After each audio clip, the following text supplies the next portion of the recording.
болсын, өміріңіз ұзын болсын. Ардайым ушундай жакын инсандарыңыздын, достарыңыздын жакшылыкта бирге бөлүшүп жүрөрүңүз. Бул белектерди бул жерде сиздин классташтарыңыздын атынан келдик. Кабыл алып биле бересиздер эми.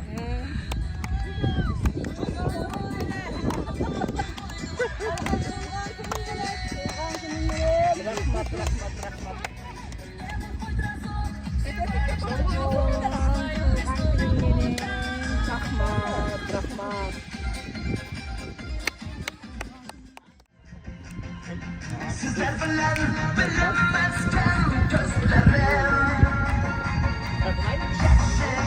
altınlarımda gönlümde unutulmaz hayatım her anında Bonelikten birge özgen canım coralar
Mana dostunuz Tolgan.